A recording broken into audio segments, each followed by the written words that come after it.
ఈ అంత్య దినాలలో అపాయకరమైన కాలాలు వస్తాయని ఉన్నాయని ఆ అపాయాలను మనం తప్పించుకోవాలని ముందుగానే దేవుడు చెప్పడం జరిగింది.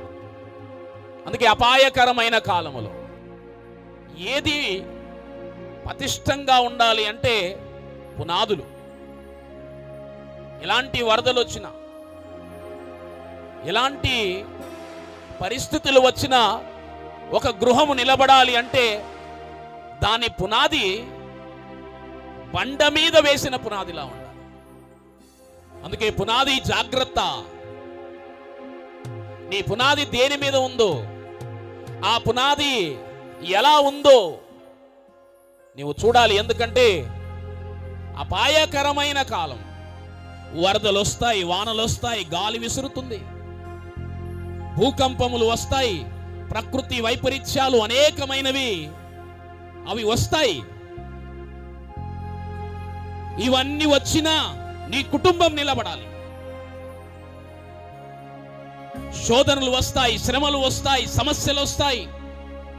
అపవాది తంత్రము, లోక సంబంధమైనటువంటి ఆలోచనలు ఎన్నో మన జీవితాల్లో అనేకమైన ఊహించనటువంటి సమస్యలు మన జీవితాల్లోనికి వస్తాయి. కానీ నీ పునాది ఒకవేళ నీతి పునాది అయితే, బండ మీద వేసిన పునాది అయితే నీ కుటుంబం అన్ని పరిస్థితుల్లో ఆశీర్వాదకరంగా నిలబడుతుంది. అదే దేవుని సంకల్పం. నీవు శాపముగా ఉండాలని దేవుడు నిన్ను సృష్టించలేదు.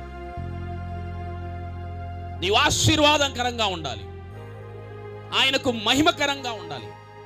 ఆయన సంకల్పం, ఆయన ఉద్దేశం నీవు దేవునికి మహిమగా ఉండాలని. అయితే పునాదులు పరిశీలించకపోతే ఏం జరుగుతుంది? అపవాది నీ కుటుంబం కూలిపోవాలని ఆశపడతాడు.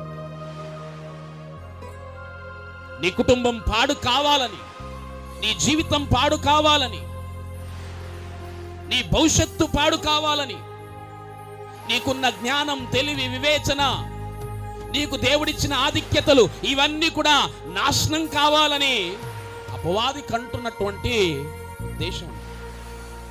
దేవుడు అంటున్నాడు ఆ ఉద్దేశం నెరవేర్చబడదు. అందుకే నీ పునాది జాగ్రత్త.